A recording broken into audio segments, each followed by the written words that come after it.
Radio बची 1310 programme कुछ आज दियां कुछ पार्टियां सुनने सारे सत्कार श्रोतियां दा एक बार फिर जी मैं संदीप कौर स्वागत करदी हां और वेला हो गया जी अज दे खास मेहमान तुहाडे रूबरू करन दा साडे नाल इस वक्त जुड़ चुके ने डॉक्टर अमनप्रीत सिंह बराड़ जी जिन्हां दे बारे में दसदे हां कि इन्हां ने अपनी MBA ते PhD बिजनेस मैनेजमेंट दे विच कीती है और खासियत जो मार्केटिंग दे विच है और पिछले 16 सालां तो ये टीचिंग लाइन दे विच ने Shri Guru Nanak institute of management and technology दे विच बतौर एसोसिएट प्रोफैसर सेवा निभा रहे ने और 12 तो वध इन्हां दी किताबां आ चुकियां ने ते अजकल फूड इशूज दे उत्ते फार्मर प्रॉब्लम्स दे उत्ते लेबर लॉ 2020 दे उत्ते वक्-वक् अखबारां दे विच इन्हां दे जिहड़े आर्टिकल्स ने ओ छप रहे ने नेशनल इंटरनेशनल लेवल दे उत्ते बड़ा पसंद भी किया जा रहा है इन्हां दी जिहड़ी सोच है एक वधिया समाज नूं सिरजण दी सोच नूं लैके ये चल रहे ने और अज साडे नाल ने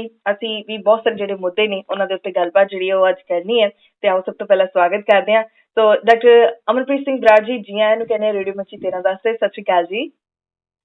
सत श्री अकाल संदीप मैम ते सारे मेरे श्रोतियां नूं बड़ी प्यार भरी सत श्री अकाल जी। सत श्री अकाल जी, थैंक यू। ते डॉक्टर अमनप्रीत जी अज कल साडे देश दे विच ना बहुत सारे मुद्दे ने जिन्हां दे उत्ते अक्सर जिहड़ी गलबात हुंदी रहिंदी है तुसी खास तौर दे उत्ते जदों ये किसानी संघर्ष दी असीं गल करिए वैसे तां बहुत पुराने समय तो किसानां दे उत्ते असीं कह लईए कि जुल्म जिहड़े ने हुंदे आ रहे ने सरकारां दे वल्लों बहुत कुछ जिहड़ा हैगा किसानां दे लई कीता जा रहा पर ये जिहड़ा पिछले समय दे विच 2020 तो जदों ये संघर्ष शुरू होया उदों तो तुसी लगातार इस दे उत्ते गल करते रहे हो बोलते भी रहे हो अपने विचार साझे करते रहे हो ते अज दे समय दे विच जिहड़ा आत्म निर्भर एक शब्द है ये भी बहुत ज्यादा वरतों हो रही है तुसी इस सब नूं किवें देख रहे हो?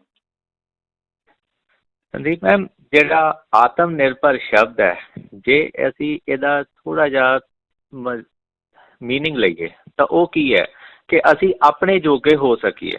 ਹੁਣ ਜੇ ਇਹਨੂੰ ਅਸੀਂ ਕਹਿੰਦੇ ਆ ਕਿ ਇਹਦੀ ਵਰਤੋਂ ਅੱਜ ਹੋ ਰਹੀ ਹੈ ਪਰ ਜੇ ਇਹਨੂੰ ਨਾ ਦੇਖੀਏ ਤਾਂ ਅਸੀਂ ਇਹਦੀ ਵਰਤੋਂ ਤਕਰੀਬਨ ਜਦੋਂ ਅਸੀਂ ਆਜ਼ਾਦੀ ਲਈ ਆ ਉਦੋਂ ਬਾਅਦ ਹੀ ਹੋਣ ਲੱਗ ਪਈ ਹੈ। ਸਾਡੀ ਜਿੰਨੀਆਂ ਵੀ ਇਕਨੋਮਿਕ ਪਾਲਿਸੀਆਂ ਬਣਦੀਆਂ ਤੁਸੀਂ ਜੇ ਦੇਖੋ ਜਿੰਨੇ ਸਾਡੇ ਇਕਨੋਮਿਕ ਆਬਜੈਕਟਿਵ ਹੈਗੇ ਆ ਉਹਦੇ ਵਿੱਚ ਵੀ ਇਹ ਸ਼ਬਦ ਆਉਂਦਾ ਇਹਨੂੰ ਸੈਲਫ ਸਫੀਸ਼ੀਐਂਟੀ ਦੇ ਰੂਪ ਦੇ ਵਿੱਚ ਕਿਹਾ ਜਾਂਦਾ ਹੈ। ਠੀਕ ਹੈ। ਹੁਣ ਜਦੋਂ ਇਹ ਚੀਜ਼ ਜ਼ਿਆਦਾਤਰ ਸਾਨੂੰ ਸੁਣਨ ਨੂੰ ਮਿਲੀ ਹੈ COVID-19 ਦੀ ਮਹਾਮਾਰੀ ਦੌਰਾਨ ਤੇ ਗੱਲ ਠੀਕ ਵੀ ਹੈ ਆਤਮ ਨਿਰਭਰ ਹੋਣਾ ਵੀ ਚਾਹੀਦਾ ਹੈ ਕਿਉਂਕਿ ਸਾਡੇ ਸਮਾਜ ਦੇ ਅੰਦਰ ਜੇ ਗੱਲ ਕਰੀਏ ਤਾਂ ਇੱਜ਼ਤ ਹੀ ਉਸ ਦੀ ਹੈ ਜਿਹੜਾ ਬੰਦਾ ਆਤਮ ਨਿਰਭਰ ਹੈ। ਹੁਣ ਚਾਹੇ ਉਹ ਇਕੱਲਾ ਇਨਸਾਨ ਹੋਵੇ ਚਾਹੇ ਕੋਈ ਉਹ ਟੱਬਰ ਹੋਵੇ ਜਾਂ ਫਿਰ ਉਹ ਕੋਈ ਸੂਬਾ ਹੋਵੇ ਜਾਂ ਦੇਸ਼ ਹੋਵੇ ਜਿਹੜਾ ਆਤਮ ਨਿਰਭਰ ਹੈ ਉਹਦੀ ਇੱਜ਼ਤ ਹੈ। ਹੁਣ ਇਹਦਾ ਇੱਕ ਛੋਟੀ ਜਿਹੀ ਮੈਂ ਤੁਹਾਨੂੰ ਉਦਾਹਰਨ ਦੇਣ ਲੱਗਿਆ ਕਿ ਜਦੋਂ ਪਰਿਵਾਰ ਤੇ ਫੈਮਿਲੀ ਹਰ ਕੋਈ ਚਾਹੁੰਦਾ ਹੈ ਔਲਾਦ ਵੀ ਚਾਹੁੰਦਾ ਹੈ ਪਰ ਉਹੀ ਔਲਾਦ ਜਦੋਂ ਵੱਡੀ ਹੋ ਕੇ ਆਪਣੇ ਪੈਰਾਂ ਤੇ ਨਾ ਹੋਵੇ ਤਾਂ ਕਿਤੇ ਨਾ ਕਿਤੇ ਜਾ ਕੇ ਮਾਂ ਪਿਓ ਨਾਲ ਵੀ ਮਤਭੇਦ ਪੈਦਾ ਹੋ ਜਾਂਦੇ ਆ ਅਤੇ ਹੌਲੀ ਹੌਲੀ ਜੇ ਉਹ ਨਾ ਹਟਣ ਤਾਂ ਉਹ ਨਫ਼ਰਤ ਦੇ ਰੂਪ 'ਚ ਬਦਲ ਜਾਂਦੇ ਆ। ਹੁਣ ਇਹ ਸ਼ਬਦ ਦੀ ਵਰਤੋਂ ਤਾਂ ਜਿਵੇਂ ਤੁਸੀਂ ਕਿਹਾ ਕਿ ਬਹੁਤ ਜ਼ਿਆਦਾ ਹੋ ਰਹੀ ਹੈ, ਸਾਨੂੰ ਸੁਣਨ ਨੂੰ ਇਹ ਬਹੁਤ ਜ਼ਿਆਦਾ, ਕਿਉਂਕਿ ਮੀਡੀਆ ਦੇ ਵਿੱਚ ਇਸਦੀ ਚਰਚਾ ਬਹੁਤ ਹੋ ਗਈ ਹੈ, ਖਾਸ ਕਰਕੇ ਵੱਡੇ ਲੋਕਾਂ ਦੇ ਮੂੰਹ 'ਚੋਂ ਸਾਨੂੰ ਇਹ ਸ਼ਬਦ ਸੁਣਨ ਨੂੰ ਮਿਲਦਾ। ਪਰ ਅਫਸੋਸ ਕਈ ਵਾਰੀ ਉੱਥੇ ਆ ਕੇ ਹੁੰਦਾ ਹੈ ਕਿ ਇਹ ਸ਼ਬਦ ਦੀ ਵਰਤੋਂ ਹੀ ਰਹਿ ਗਈ ਹੈ, ਗੱਲਾਂ ਦੇ ਵਿੱਚ ਹੀ ਇਹ ਹੋ ਰਿਹਾ ਪਰ ਇਹਦੇ 'ਤੇ ਅਮਲ ਨਹੀਂ ਹੋ ਰਿਹਾ ਜੀ।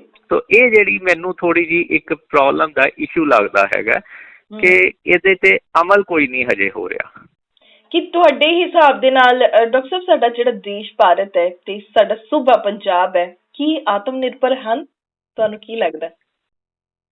ਦੇਖੋ ਮੈਮ, ਜੇ ਸਾਡਾ ਦੇਸ਼ ਦੀ ਮੈਂ ਪਹਿਲਾਂ ਗੱਲ ਕਰਦਾ ਆਰਥਿਕ ਤੌਰ 'ਤੇ ਆਤਮ ਨਿਰਭਰ ਹੁੰਦਾ ਤਾਂ ਜੋ ਅੱਜ ਆ ਸਾਡੇ ਕਿਸਾਨਾਂ ਦੇ ਹਾਲਾਤ ਹੈਗੇ ਆ ਵਿਚਾਰੇ ਸੜਕਾਂ 'ਤੇ ਰੁਲ ਰਹੇ ਆ, ਇਹ ਨਾ ਰੁਲਦੇ ਹੁੰਦੇ।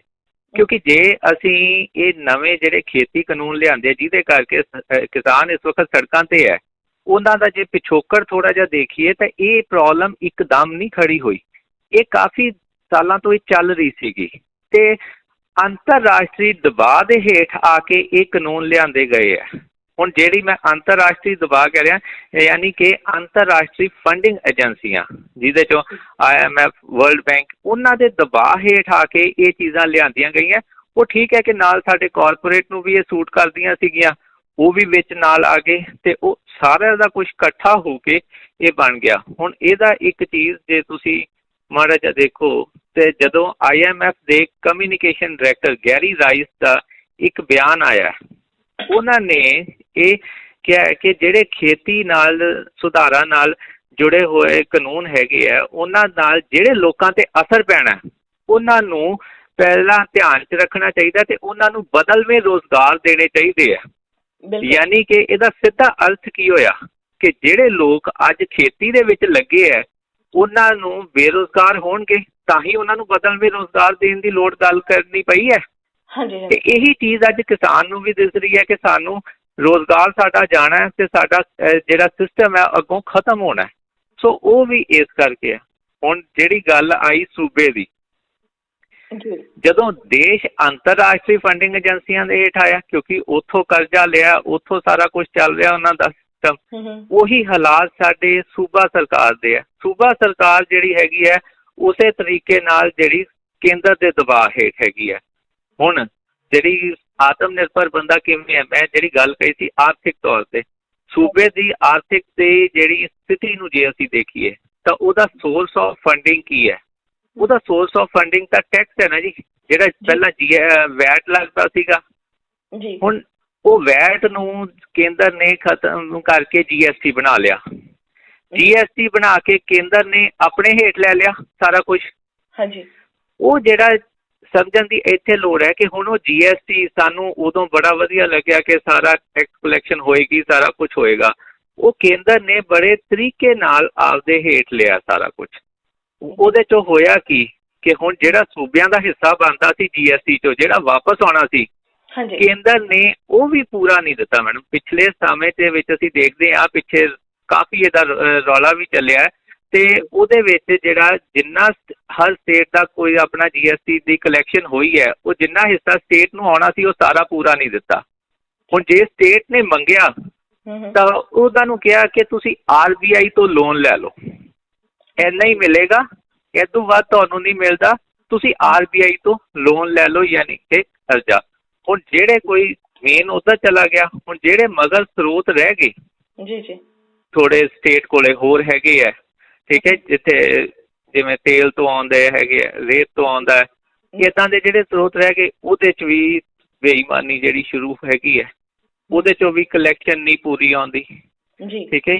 ਹੁਣ ਅਲਟੀਮੇਟਲੀ ਹੋਇਆ ਕੀ, ਜਦੋਂ ਇਹ ਸਾਰੀ ਚੀਜ਼ ਹੋਈ ਤਾਂ ਉਹਦੇ ਵਿੱਚ ਜਿਹੜਾ ਹੈਗਾ ਉਹ ਕੋਈ ਵੀ ਡਿਵੈਲਪਮੈਂਟ ਕਰਨੀ ਹੈ ਤਾਂ ਉਹ ਸਾਰੇ ਦਾ ਸਾਰਾ ਅਧਿਕਾਰ ਜਿਹੜਾ ਹੈਗਾ ਉਹ ਕੇਂਦਰ ਵੱਲ ਦੇਖਣਾ ਪੈਂਦਾ ਸਾਨੂੰ ਕਿ ਅਸੀਂ ਡਿਵੈਲਪਮੈਂਟ ਕਰਨੀ ਹੈ ਤਾਂ ਪੈਸਾ ਕੇਂਦਰ ਦੇਗਾ।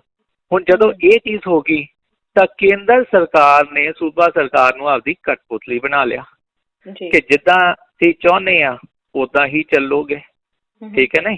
ਜੀ ਜੀ ਤੇ ਹੁਣ ਦੇਖੋ ਜਿਹੜੇ ਰੂਲ ਹੈਗੇ ਆ, ਇਹਦੇ 'ਚ ਕਈ ਚੀਜ਼ਾਂ ਕੇਂਦਰ ਅੱਜ ਵੀ ਅਪਲਾਈ ਕਰਾ ਰਿਹਾ ਹੈਗਾ।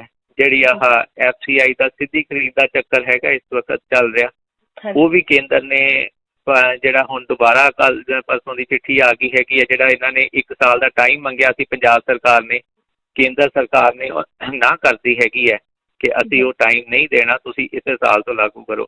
ਹੁਣ ਉਹਦੇ ਨਾਲ ਕਿੰਨੀਆਂ ਦਿੱਕਤਾਂ ਜੁੜੀਆਂ ਹੋਈਆਂ, ਪਰ ਸੂਬਾ ਸਰਕਾਰ ਨੇ ਉਹਦੇ 'ਚੋਂ ਹਜੇ ਤੱਕ ਵੀ, ਕਿਉਂਕਿ ਪ੍ਰੈਸ਼ਰਾਈਜ਼ ਕਰਨਾ ਦੇ ਰੂਪ 'ਚ ਨਹੀਂ ਹੈਗੀ ਕੇਂਦਰ ਨੂੰ, ਇਸ ਕਰਕੇ ਉਹ ਉੱਧਰੋਂ ਵੀ ਨਾ ਤਾਂ ਫਾਰਮਰਸ ਨੂੰ ਛੱਡਣਾ ਚਾਹੁੰਦੀ ਹੈ ਤੇ ਨਾ ਹੀ ਉਧਰ ਨੂੰ ਛੱਡਣਾ ਚਾਹੁੰਦੀ ਹੈ, ਕਿਉਂਕਿ ਉਧਰੋਂ ਵੀ ਪ੍ਰੈਸ਼ਰ ਬਹੁਤ ਹੈ। ਬਿਲਕੁਲ। ਸੋ ਉਹ ਵਿੱਚ ਵਿਚਾਲੇ ਹੈ ਜੀ। ਅੱਛਾ, ਤੁਸੀਂ ਇੱਥੇ ਇੱਕ ਗੱਲ ਕੀਤੀ ਸੀਗੀ ਡਾਕਟਰ ਸਾਹਿਬ, ਲੋਨ ਲੈਣ ਦੀ, ਕਿ ਵੀ ਲੋਨ ਬੜਾ ਜ਼ਰੂਰੀ ਹੋ ਜਾਂਦਾ। ਆਮ ਤੌਰ ਤੇ ਕਿਹਾ ਜਾਂਦਾ ਹੈ ਕਿ ਵਿਕਾਸ ਚਾਹੀਦਾ ਹੈ ਤਾਂ ਉਹਦੇ ਲਈ ਲੋਨ ਬੜਾ ਜ਼ਰੂਰੀ ਹੈ। ਤੁਸੀਂ ਇਹਦੇ ਬਾਰੇ ਕੀ ਸੋਚਦੇ ਹੋ? ਦੇਖੋ ਮੈਮ, ਜਿਹੜਾ ਲੋਨ ਹੈ ਠੀਕ ਹੈ, ਮੈਂ ਇਹ ਨਹੀਂ ਕਹਿੰਦਾ ਕਿ ਜਮ੍ਹਾਂ ਲੋਨ ਵੀ ਤੁਸੀਂ ਨਹੀਂ ਹੈ, ਪਰ ਲੋਨ ਜਿਹੜਾ ਹੈ ਉਹਦੀ ਕੋਈ ਲਿਮਿਟ ਹੋਣੀ ਚਾਹੀਦੀ ਹੈ ਕਿ ਜਿਹੜਾ ਲੋਨ ਅਸੀਂ ਵਿਕਾਸ ਲਈ ਲੈ ਰਹੇ ਹਾਂ ਉਹ ਕੁਝ ਹੱਦ ਤੱਕ ਠੀਕ ਹੈ ਮੇਰੇ ਕਹਿਣ ਦੇ ਹਿਸਾਬ ਨਾਲ, ਪਰ ਜੇ ਉਹ ਲੋਨ ਨੂੰ ਵਾਪਸ ਕਰਨ ਲਈ ਲੋਨ ਲੈਣਾ ਪੈ ਜੇ ਫਿਰ ਤੁਸੀਂ ਉਹ ਡਿਵੈਲਪਮੈਂਟ ਨੂੰ ਕੀ ਡਿਵੈਲਪਮੈਂਟ ਮੰਨੋਗੇ? ਠੀਕ ਹੈ ਕਿ ਮੈਂ ਜੇ ਤਾਂ ਮੇਰੇ ਕੋਲੇ ਪਿਆ ਕੁਛ, ਮੇਰੇ ਕੋਲੇ ਆਮਦਨ ਉਹਦੀ ਹਿਸਾਬ ਨਾਲ ਹੈਗੀ ਹੈ, ਮੈਂ ਉਹਦੇ ਅਨੁਕੂਲ ਲੋਨ ਲੈ ਰਿਹਾ ਕਿ ਮੈਂ ਇਹਦੇ ਚੋਂ ਇੰਨਾ ਕੱਢ ਕੇ ਤੇ ਇਹਦਾ ਲੋਨ ਦੀ ਕਿਸ਼ਤ ਵੀ ਵਾਪਸ ਕਰ ਸਕੂੰਗਾ। ਕੋਈ ਵੀ ਹੈ, ਨੋਰਮਲ ਸਧਾਰਨ ਇਨਸਾਨ ਵੀ ਹੈ, ਚੀਜ਼ ਉਦੋਂ ਖਰੀਦਦਾ ਨਾ ਜਦੋਂ ਉਹਨੂੰ ਪਤਾ ਹੋਵੇ ਕਿ ਮੇਰੇ ਕੋਲੇ ਇੰਨੀ ਕੁ ਸ਼ਮਤਾ ਹੈਗੀ ਹੈ, ਮੇਰੀ ਇੰਨੀ ਆਮਦਨ ਹੈ, ਇਹਦੇ ਚੋਂ ਮੈਂ ਕਰ ਸਕਦਾ ਲੋਨ ਵਾਪਸ। ਪਰ ਜੇ ਮੈਂ ਲੋਨ ਲੈਣ ਨੂੰ ਵਾਪਸ ਕਰਨ ਨੂੰ ਨਵਾਂ ਲੋਨ ਲੈਣ ਲੱਗ ਜਾ ਤੇ ਫਿਰ ਉਹ ਮੇਰੇ ਲਈ ਕਿੰਨਾ ਕੁ ਵਧੀਆ ਰਹਿ ਜਾਊਗਾ। ਇਹੀ ਚੀਜ਼ ਸੂਬੇ ਤੇ ਵੀ ਲੱਗਦੀ ਆ। ਹੁਣ ਤੁਸੀਂ ਇਹਦੇ 'ਚ ਥੋੜ੍ਹੀ ਜਿਹੀ ਦੇਖੋ, ਜਿਹੜਾ ਬਜਟ 2021 ਆਇਆ ਜੀ, 2021 ਬਜਟ ਦੇ ਵਿੱਚ ਜਿਹੜਾ ਚੌਥਾ ਹਿੱਸਾ ਸਾਡਾ ਹੈਗਾ, ਯਾਨੀ ਕਿ 34 ਲੱਖ ਕਰੋੜ ਦਾ ਜੇ ਬਜਟ ਹੈ ਤਾਂ ਉਹਦੇ 'ਚੋਂ ਤਕਰੀਬਨ 9 ਲੱਖ ਕਰੋੜ ਦਾ ਤਾਂ ਅਸੀਂ ਸਿਰਫ ਲੋਨ ਹੀ ਮੋੜਨਾ, ਯਾਨੀ ਕਿ ਚੌਥਾ ਹਿੱਸਾ ਤਾਂ ਸਿਰਫ ਤੁਹਾਡਾ ਲੋਨ ਮੋੜਨ ਲਈ ਨਿਕਲ ਗਿਆ। ਬਾਕੀ ਸਾਰੇ ਕਾਸੇ ਲਈ ਤਾਂ 26 ਲੱਖ ਕਰੋੜ ਹੀ ਰਹਿ ਗਿਆ ਨਾ। ਬਿਲਕੁਲ ਠੀਕ ਹੈ। ਹੁਣ ਜਦੋਂ 1/4 ਹਿੱਸਾ ਤੁਹਾਡਾ ਉਹ ਨਿਕਲ ਜੂਗਾ ਤੇ ਉਹਦੇ 'ਚੋਂ ਕੀ ਹੋਊਗਾ? ਹੁਣ ਇਹਨੂੰ ਜੇ ਤੁਸੀਂ ਜਿੰਨਾ ਇਸ ਵਕਤ ਦੇਸ਼ ਤੇ ਸੂਬਿਆਂ ਤੇ ਲੋਨ ਹੈਗਾ, ਜੇ ਉਹਨੂੰ ਇਕੱਠਾ ਕਰ ਲਓ ਤੇ ਜਿਹੜੀ 138 ਕਰੋੜ ਦੀ ਪੋਪੂਲੇਸ਼ਨ ਯੂਨਾਈਟਿਡ ਨੇਸ਼ਨਸ ਕਹਿੰਦੀ ਹੈ, ਜੇ ਇਹਨੂੰ ਉਹਦੇ ਹਿਸਾਬ ਨਾਲ ਡਿਵਾਈਡ ਕਰੋ ਤਾਂ ਤਕਰੀਬਨ 1.5 ਲੱਖ ਰੁਪਇਆ ਪ੍ਰਤੀ ਜੀ ਦੇ ਉੱਤੇ ਲੋਨ ਹੈਗਾ ਇਸ ਵਕਤ। ਉਹ ਠੀਕ ਹੈ ਵੀ ਇਨਕਮ ਨਾਲ ਉਹ ਡਿਫਰੈਂਟ ਹੁੰਦਾ, ਮੈਂ ਉਹਨੂੰ ਇੱਕ ਇਨਕਮ ਲੈਵਲ ਨੂੰ ਸਾਰਿਆਂ ਦੇ ਸਾਈਡ ਤੇ ਛੱਡ ਕੇ ਟੋਟਲ ਜਿਹੜਾ ਦੇਸ਼ ਦਾ ਤੇ ਸੂਬਿਆਂ ਦਾ ਲੋਨ ਹੈ, ਜੇ ਮੈਂ ਉਹਨੂੰ ਡਿਵਾਈਡ ਕਰ ਦਿਆਂ ਤਾਂ ਉਹ ਇੰਨਾ ਲੋਨ ਹੈਗਾ। ਹੁਣ ਇਹ ਲੋਨ ਵਾਪਸ ਕਿਹਨੇ ਕਰਨਾ? ਵਾਪਸ ਤਾਂ ਅਲਟੀਮੇਟਲੀ ਲੋਕਾਂ ਨੇ ਹੀ ਕਰਨਾ ਨਾ। ਜਦੋਂ ਵੀ ਇਹ ਚੀਜ਼ ਵਧੂਗੀ ਤਾਂ ਉਹਨਾਂ ਤੇ ਟੈਕਸ ਵਧਣਗੇ, ਟੈਕਸ ਵੱਧ ਕੇ ਤੇ ਅਲਟੀਮੇਟਲੀ ਤਾਂ ਲੋਕਾਂ ਦੀ ਜੇਬ ਤੋਂ ਹੀ ਪੈਸਾ ਜਾਣਾ। ਬਿਲਕੁਲ ਜੀ। ਸੋ ਇਹ ਚੀਜ਼ ਹੈ ਕਿ ਇਹਨੂੰ ਇੱਕ ਲੈਵਲ ਰੱਖਣਾ ਚਾਹੀਦਾ ਸਾਨੂੰ, ਕਿ ਨਾ ਕਿ ਇਹਨੂੰ ਖੁੱਲਾ ਪਲੇ ਚੱਲੀ ਜਾਵੇ। ਜੀ, ਆਤਮ ਨਿਰਭਰਤਾ ਦੀ ਗੱਲ ਚੱਲੀ ਸੀਗੀ, ਸੋ ਆਤਮ ਨਿਰਭਰ ਹੋਣ ਦੇ ਲਈ ਇਨਸਾਨ ਨੂੰ ਕੀ ਕਰਨਾ ਚਾਹੀਦਾ, ਕੀ ਕਹੋਗੇ? ਦੇਖੋ ਜੀ, ਇਨਸਾਨ ਨੂੰ ਤੇ ਦੇਸ਼ ਨੂੰ ਦੋ ਚੀਜ਼ਾਂ ਬੜੀਆਂ ਜ਼ਰੂਰੀ ਹੈ। ਸਭ ਤੋਂ ਪਹਿਲੀ ਗੱਲ ਤਾਂ ਕਿ ਭ੍ਰਿਸ਼ਟਾਚਾਰੀ ਜਿਹੜੀ ਹੈਗੀ ਆ, ਅਗਰ ਅਸੀਂ ਇਸ ਵਕਤ ਸੂਬੇ ਦੀ ਆਤਮ ਨਿਰਭਰਤਾ ਦੀ ਗੱਲ ਕਰੀਏ, ਕਿਉਂਕਿ ਇਹ ਚੀਜ਼ਾਂ ਨਾ ਹਰ ਇੱਕ ਥੋੜੀ ਵੇਰੀਏਸ਼ਨ ਨਾਲ ਲੱਗਦੀਆਂ। ਠੀਕ ਹੈ। ਜੇ ਮੈਂ ਸੂਬੇ ਦੀ ਗੱਲ ਕਰਾਂ ਤਾਂ ਜਿਹੜਾ ਸੂਬੇ ਦੇ ਵਿੱਚ ਇਸ ਵਕਤ ਅਗਰ ਆਤਮ ਨਿਰਭਰ ਕਰਨਾ ਤਾਂ ਸਭ ਤੋਂ ਪਹਿਲਾਂ ਤਾਂ ਭ੍ਰਿਸ਼ਟਾਚਾਰੀ ਖਤਮ ਕਰਨੀ ਪਊ। ਹੁਣ ਇੱਥੇ ਮੈਂ ਥੋੜ੍ਹੀ ਜਿਹੀ ਕਲੀਅਰ ਕਰ ਦਿੰਦਾ ਜੀ, ਆਮ ਤੌਰ ਤੇ ਜਿਹੜੀ ਭ੍ਰਿਸ਼ਟਾਚਾਰ ਹੈ ਵਰਡ, ਉਹ ਪੈਸੇ ਨਾਲ ਐਸੋਸੀਏਟ ਹੋ ਜਾਂਦਾ। ਠੀਕ ਹੈ। ਮੈਂ ਕੱਲੀ ਕਰਪਸ਼ਨ ਪੈਸੇ ਦੀ ਨਹੀਂ ਗਿਣਦਾ, ਮੈਂ ਇਹਨੂੰ ਥੋੜ੍ਹਾ ਜਿਹਾ ਅੱਗੋਂ ਵੇਖਦਾ। ਹੁਣ ਜਿਹੜਾ ਬੰਦਾ ਨੌਕਰੀ ਕਰ ਰਿਹਾ ਕੋਈ ਵੀ ਹੈ, ਠੀਕ ਹੈ, ਉਹਦੇ ਲਈ ਉਹ ਤਨਖਾਹ ਲੈ ਰਿਹਾ। ਹੁਣ ਜੇ ਤਨਖਾਹ ਲੈ ਕੇ ਵੀ ਉਹ ਬੰਦਾ ਕੰਮ ਨਹੀਂ ਕਰ ਰਿਹਾ ਤਾਂ ਕੀ ਉਹ ਭ੍ਰਿਸ਼ਟ ਨਹੀਂ ਹੈ? ਕੀ ਉਹ ਕਰਪਟ ਨਹੀਂ ਹੈ? ਠੀਕ ਹੈ। ਸੋ ਅਸੀਂ ਸਿਰਫ ਇਹਨੂੰ ਰਿਲੇਟ ਕਰ ਲੈਂਦੇ ਹਾਂ ਪੈਸੇ ਨਾਲ, ਅਸੀਂ ਇਹਨੂੰ ਦੂਜੇ ਪਾਸੇ ਵੀ ਦੇਖੀਏ ਕਿ ਉਹ ਚੀਜ਼ਾਂ ਵੀ ਹੈ। ਹੁਣ ਅੱਜ ਜਿਹੜੇ ਹਾਲਾਤ ਹੈ ਸਾਡੇ ਸੂਬੇ ਦੇ, ਉਹਦੇ ਵਿੱਚ ਕੀ ਹੈ ਕਿ ਜਿਹੜੇ ਵੀ ਮਹਿਕਮੇ ਦੇ ਅਧਿਕਾਰੀ ਲੱਗੇ ਹੈ, ਉਹਨਾਂ ਤੋਂ ਕੰਮ ਦਾ ਟੀਚਾ ਹੀ ਨਹੀਂ ਲਿਆ ਜਾਂਦਾ ਕਿ ਕਿੰਨਾ ਕੰਮ ਦਾ ਜਿਹੜਾ ਹੈਗਾ ਟੀਚਾ ਹੈਗਾ ਉਹ ਮਿਥਿਆ ਜਾਵੇ। ਉਹਦੇ ਨਾਲ ਉਹਨਾਂ ਦੇ ਮਹਿਕਮੇ ਦਾ ਟੀਚਾ ਲਿਆ ਜਾਵੇ ਕਿ ਇਸ ਸਾਲ ਦੇ ਵਿੱਚ ਤੁਸੀਂ ਕੀ ਆਊਟਪੁੱਟ ਕੱਢਣੀ ਹੈ, ਠੀਕ ਹੈ, ਤੇ ਕੀ ਕੱਢੋਗੇ। ਇੱਕ ਮਤਲਬ ਰਿਸਪੌਂਸਿਬਿਲਿਟੀ ਦੇ ਨਾਲ ਟਾਰਗੇਟ ਓਰੀਐਂਟਡ ਰਿਸਪੌਂਸਿਬਿਲਿਟੀ ਵੀ ਤਾਂ ਹੋਣੀ ਚਾਹੀਦੀ ਹੈ ਨਾ ਜੀ। ਬਿਲਕੁਲ ਬਿਲਕੁਲ। ਅਸੀਂ ਅਨਾਊਂਸ ਕਰ ਦਿੰਦੇ ਹਾਂ, ਉਹ ਚੀਜ਼ ਹੈ। ਦੂਸਰੀ ਗੱਲ ਇਹਦੇ 'ਚ ਜਿਹੜੀ ਹੈਗੀ ਹੈ, ਮੇਰੇ ਹਿਸਾਬ ਨਾਲ ਸੂਬੇ ਦੇ ਵਿੱਚ ਹਰ ਚੀਜ਼ ਦੀ MSP ਤੇ MRP ਫਿਕਸ ਹੋਣੀ ਚਾਹੀਦੀ ਹੈ। ਦੋ ਚੀਜ਼ਾਂ। ਆਮ ਤੌਰ ਤੇ ਲੋਕੀ ਇਹਦੇ ਤੇ ਕੰਟਰਾਡਿਕਟ ਕਰ ਦਿੰਦੇ ਆ ਕਿ ਖਾਣ ਪੀਣ ਦੀਆਂ ਵਸਤੂਆਂ ਦੀ MSP ਨਹੀਂ ਫਿਕਸ ਹੋ ਸਕਦੀ, ਠੀਕ ਹੈ ਜੀ। ਬਾਕੀ ਚੀਜ਼ਾਂ ਦੀ ਤਾਂ ਹੋ ਰਹੀ ਹੈ, ਇੰਡਸਟਰੀਅਲ ਪ੍ਰੋਡਕਟਸ ਦੀ MSP ਵੀ MRP ਵੀ ਹੁੰਦੀ ਹੈ, ਪਰ ਇੱਥੇ ਆ ਕੇ ਜਿਹੜੀ ਨਹੀਂ ਹੈ। ਹੁਣ ਉਹਦੇ 'ਚ ਹੁੰਦਾ ਕੀ ਹੈ ਕਿ ਕਿਸਾਨ ਦੀ, ਜੇ ਤੁਸੀਂ ਗੋਭੀ ਦੀ ਪਿੱਛੇ ਐਗਜ਼ਾਮਪਲ ਲੈ ਲਓ, ਮੈਂ ਤੁਹਾਨੂੰ ਇੱਕ ਛੋਟੀ ਜਿਹੀ ਉਦਾਹਰਨ ਦੇਣਾ। ਗੋਭੀ ਕਿਸਾਨਾਂ ਦੀ ਤਾਂ 1 ਤੋਂ 2 ਰੁਪਏ ਕਿਲੋ ਹੀ ਵਿਕੀ ਮੰਡੀ ਦੇ ਵਿੱਚ। ਜਦੋਂ ਗੋਭੀ ਦਾ ਸੀਜ਼ਨ ਆਇਆ ਉਹਨਾਂ ਦੀ ਇੰਨੀ ਵਿਕੀ, ਪਰ ਰਿਟੇਲ ਦੇ ਵਿੱਚ ਕਦੇ ਵੀ ਉਹ ਗੋਭੀ 20 ਰੁਪਏ ਕਿਲੋ ਤੋਂ ਥੱਲੇ ਨਹੀਂ ਆਈ। ਬਿਲਕੁਲ। ਜਿਹਨੇ ਖਰਚਾ ਕੀਤਾ ਸਾਰਾ, ਉਹਨੂੰ ਉਗਾਇਆ ਕੀਤਾ, ਸਾਰਾ ਕੁਛ ਝੱਲਿਆ, ਉਹਦੇ ਤਾਂ ਪੱਲੇ ਕੁਛ ਨਹੀਂ ਪਿਆ। ਤੇ ਜਿਹੜਾ ਖਪਤਕਾਰ ਹੈ, ਕੰਜ਼ਿਊਮਰ ਹੈ, ਉਹਨੂੰ ਉਹ ਚੀਜ਼ ਅਗੇਨ ਉਹ ਕਿੱਥੇ ਜਾ ਕੇ ਮਿਲੀ ਹੈ, ਉਹਨੂੰ ਵੀ ਫਾਇਦਾ ਨਹੀਂ ਹੋਇਆ। ਤੇ ਨਾ ਤਾਂ ਕਿਸਾਨ ਨੂੰ ਫਾਇਦਾ ਹੋਇਆ, ਨਾ ਖਪਤਕਾਰ ਨੂੰ ਫਾਇਦਾ ਹੋਇਆ। ਇਹਦਾ ਫਾਇਦਾ ਕਿਹਨੂੰ ਹੋ ਰਿਹਾ? ਕਾਰਪੋਰੇਟ ਹੁਣ। ਬਿਲਕੁਲ, ਕਾਰਪੋਰੇਟ ਨੂੰ, ਜਿਹੜੇ ਵਿੱਚ ਵਾਲੇ ਮਿਡਲ ਮੈਨ ਨੂੰ। ਸੋ ਗੱਲ ਤਾਂ ਇਹ ਹੈ ਕਿ ਜਿਹੜਾ ਮਿਡਲ ਮੈਨ, ਇੱਥੇ ਮੈਂ ਆੜਤੀਆ ਨਹੀਂ ਕਹਿ ਰਿਹਾ, ਮਿਡਲ ਮੈਨ ਜਿਹੜੇ ਸਟੋਰੇਜ ਕਰਦੇ ਆ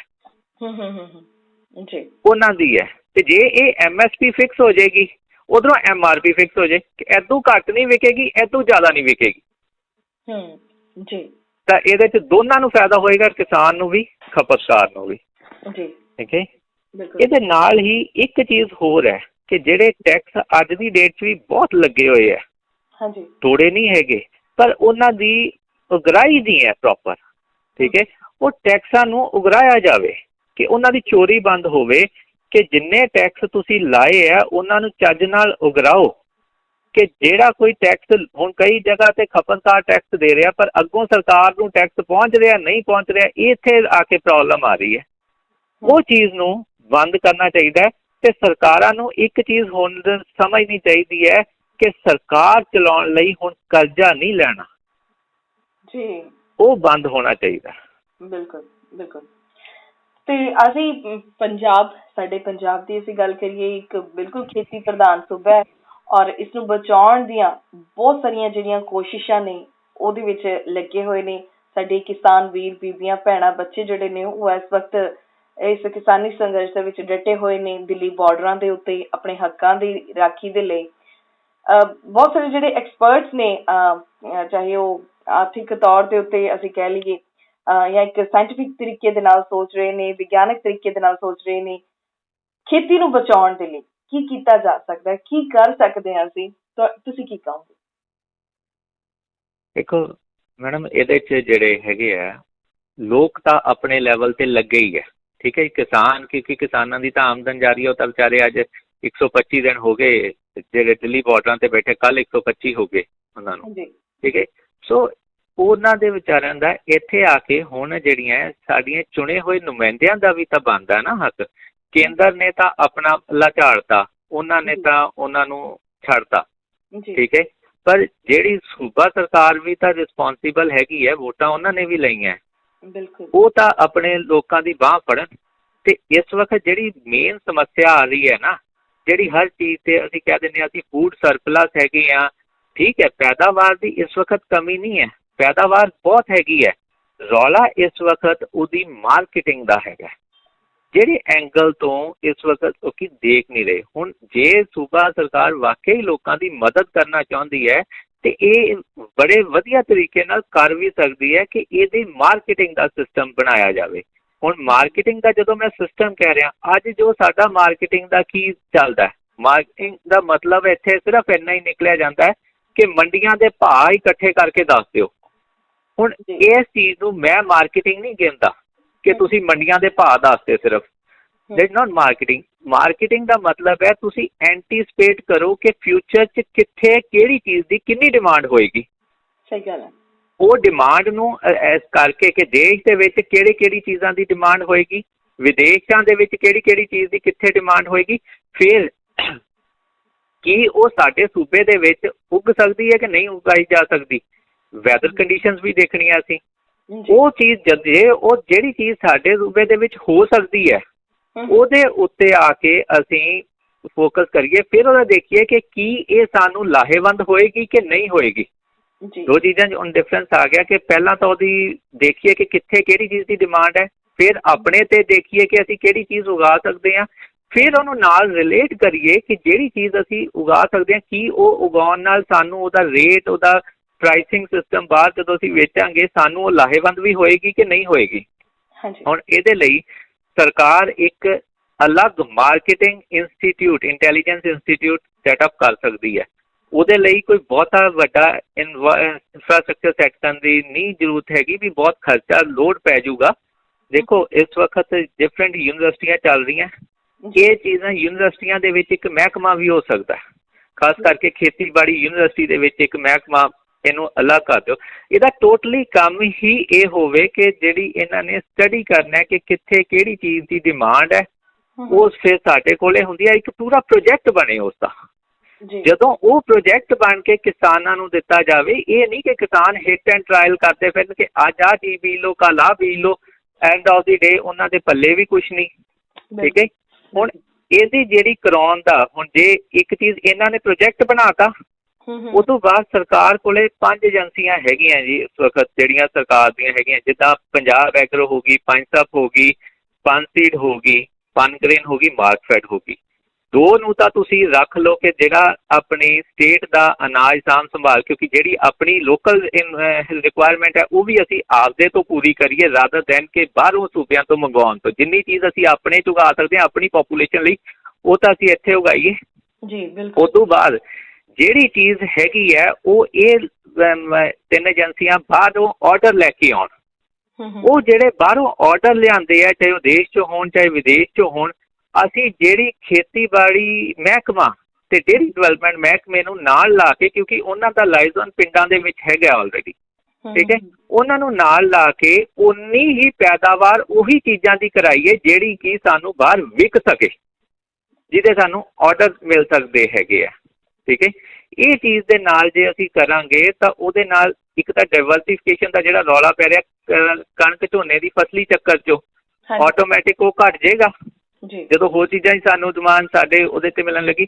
ਦੂਜੀ ਚੀਜ਼ ਹੈਗੀ ਹੈ ਕਿ ਉਹਦੇ ਨਾਲ ਇਹ ਚੀਜ਼ਾਂ ਜਦੋਂ ਅਸੀਂ ਉਗਾਵਾਂਗੇ ਤਾਂ ਆਮਦਨ ਦਾ ਸਰੋਤ ਵੀ ਵਧੇਗਾ। ਅਸੀਂ ਉਹੀ ਚੀਜ਼ਾਂ ਫਿਰ ਇਹਦੇ ਨਾਲ ਸਟੋਰੇਜ ਵੀ ਘਟੇਗੀ, ਕਿਉਂਕਿ ਜਿਹੜੀ ਚੀਜ਼ ਉਗਾਈ ਉਹ ਡਿਮਾਂਡ ਦੇ ਹਿਸਾਬ ਨਾਲ ਉਗਾਈ, ਉਹ ਨਾਲ ਹੀ ਤੁਹਾਡੀ ਵਿਕ ਗਈ। ਸੋ ਸਿਰਫ ਸਟੋਰੇਜ ਰਹਿ ਜਾਏਗੀ ਜਿਹੜੀ ਸਾਲ ਤੱਕ ਤੁਸੀਂ ਆਪਣੀ ਪਾਪੂਲੇਸ਼ਨ ਨੂੰ ਦੇਣੀ ਹੈ। ਉਹ ਸਟੋਰੇਜ ਦੀ ਸਮੱਸਿਆ ਵੀ ਤੁਹਾਡੀ ਹੱਲ ਹੋਏਗੀ ਇਹਦੇ ਨਾਲ। ਠੀਕ ਹੈ। ਸੋ ਇਸ ਚੀਜ਼ ਨੂੰ ਲੈ ਕੇ ਹੋਣਾ ਚਾਹੀਦਾ ਹੈਗਾ।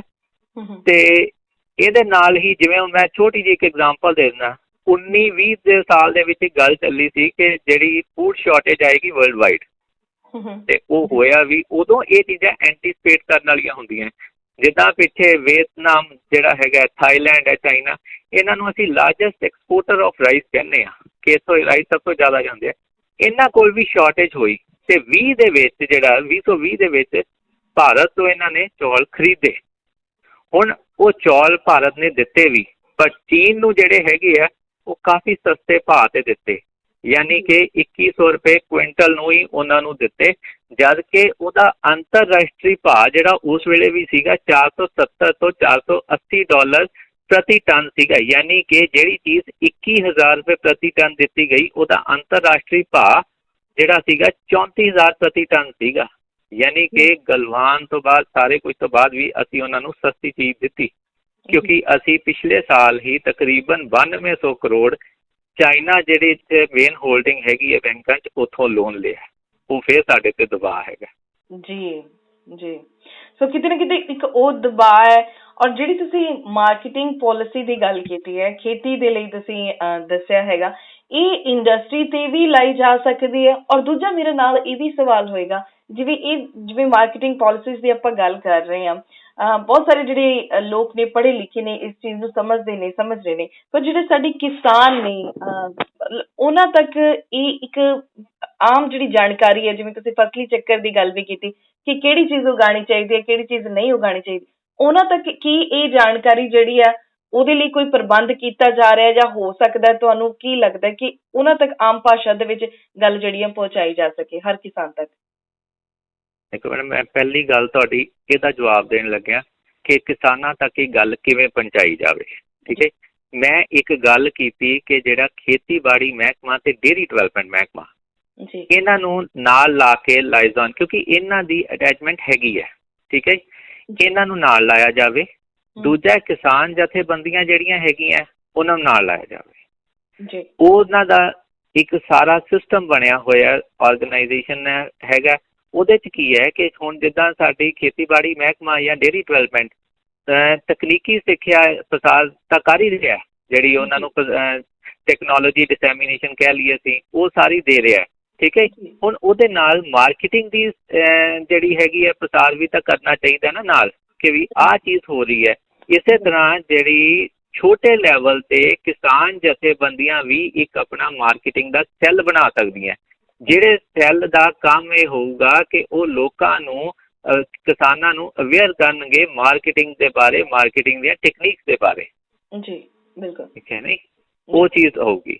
ਹੁਣ ਦੂਜੀ ਗੱਲ ਜਿਹੜੀ ਤੁਸੀਂ ਗੱਲ ਕਹੀ ਸੀ ਇੰਡਸਟਰੀ ਨੂੰ ਨਾਲ ਲੈ ਕੇ, ਜੇ ਅਸੀਂ ਵਾਕਿਆ ਹੀ ਆਤਮ ਨਿਰਭਰ ਹੋਣਾ ਹੈ ਤੇ ਸਾਨੂੰ ਇੰਡਸਟਰੀ ਨੂੰ ਵੀ ਸਾਥ ਨਹੀਂ ਭੁੱਲਣਾ ਚਾਹੀਦਾ, ਕਿਉਂਕਿ ਜੇ ਪੰਜਾਬ 'ਚ ਇਸ ਵਕਤ ਜਾਂ ਤਾਂ ਹੈਗੀ ਹੈ ਖੇਤੀਬਾੜੀ ਜਿਹੜਾ ਮੁੱਖ ਚੀਜ਼ ਹੈ, ਜਾਂ ਆ ਜਾਂਦਾ ਸਰਵਿਸ ਸੈਕਟਰ।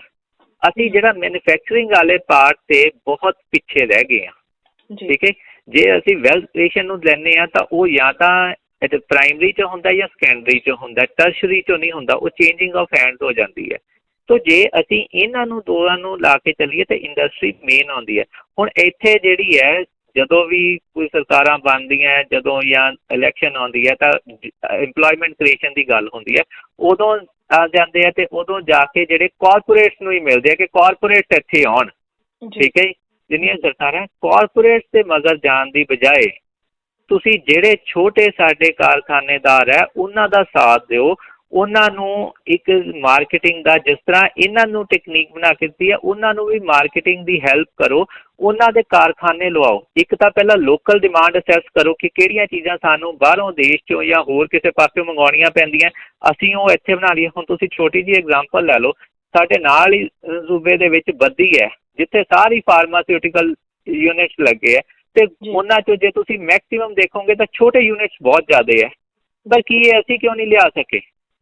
ਹੁਣ ਉਹਦੇ ਨਾਲ ਇੱਕ ਤਾਂ ਜਿਹੜੀ ਚੀਜ਼ਾਂ ਜਿਹੜੀ ਉਹਦਾ ਉਹ ਇੱਥੋਂ ਬਾਹਰ ਨੂੰ ਜਾਵੇ, ਐਕਸਪੋਰਟ ਹੋਵੇ। ਠੀਕ ਹੈ ਜੀ, ਐਕਸਚੇਂਜ ਆਉਂਦੀ ਹੈ। ਦੂਜਾ, ਉਹਦੇ ਨਾਲ ਇੰਪਲੋਇਮੈਂਟ, ਜਿੰਨੀ ਛੋਟੀ ਇੰਡਸਟਰੀ ਹੈ ਉਹ ਇੰਪਲੋਇਮੈਂਟ ਜ਼ਿਆਦਾ ਕ੍ਰੀਏਟ ਕਰਦੀ ਹੈ, ਕਿਉਂਕਿ ਜਿੰਨੀ ਵੱਡੀ ਚਲੀ ਜਾਂਦੀ ਹੈ, ਕਾਰਪੋਰੇਟ ਚਲੇ ਜਾਂਦੇ, ਆਟੋਮੇਸ਼ਨ 'ਤੇ ਚਲੇ ਜਾਂਦੇ ਆ, ਉਹਨਾਂ ਨੇ ਇੰਪਲੋਇਮੈਂਟ ਨਹੀਂ ਓਨੀ ਜਨਰੇਟ ਕਰਨੀ। ਬਿਲਕੁਲ, ਉਹਨਾਂ ਨੇ ਇਹਦਾ ਕੰਸੈਪਟ ਹੋਰ ਹੈ।